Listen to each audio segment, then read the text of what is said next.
ખેડૂત મિત્રો, મારું નામ છે રવિ સાંકળિયા, MTFWWB.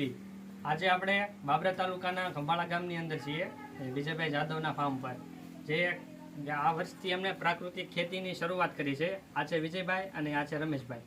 બંનેને પહેલાં તો સૌપ્રથમ શુભેચ્છાઓ. પ્રાકૃતિક ખેતીમાં તમારું સ્વાગત છે.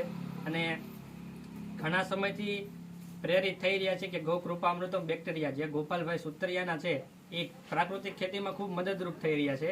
તો આજે આપણે એના ફાર્મ પર ગૌકૃપામૃતમ બેક્ટેરિયા બનાવવા જઈ રહ્યા છે. તો પ્રથમ આપણે એની ગતિવિધિ જણાવીએ કે આ બેરલની અંદર 180 લીટર જેટલું પાણી ભરેલું છે. એમાં આપણે 2 કિલો ગોળનું પાણી ઉમેરશું. વિજયભાઈ ગોળ ઉમેર.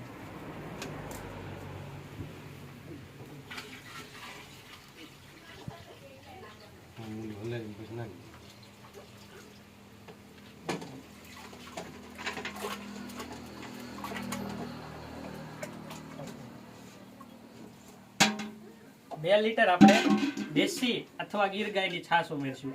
જર્સી કે ભેંસની આમાં છાશ ન ચાલે, કેમ કે દરેકના બેક્ટેરિયા અલગ અલગ હોય. તો આ દેશી ગાયની 2 લીટર છાશ છે.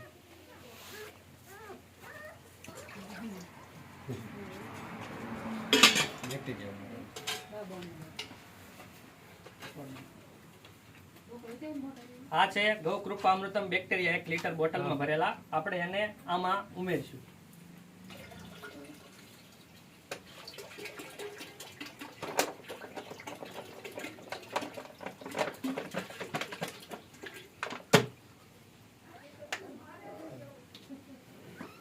ઘડિયાળના કાંટાની દિશામાં આપણે બેક્ટેરિયાને હલાવશું. અત્યારે શિયાળાનું શરૂઆત છે, તો ઠંડા વાતાવરણમાં આ 7 દિવસે તૈયાર થાય છે, અને જો ઉનાળા જેવી ગરમી વાતાવરણ હોય તો 5 દિવસે તૈયાર થશે. આ બેક્ટેરિયા છે એ જે ગોપાલભાઈના રિપોર્ટ પ્રમાણે નાઇટ્રોજન, ફોસ્ફરસ, પોટાશ, સૂક્ષ્મજીવો જે ગૌણ તત્વો છે એ બધા જ આની અંદર આવેલા છે.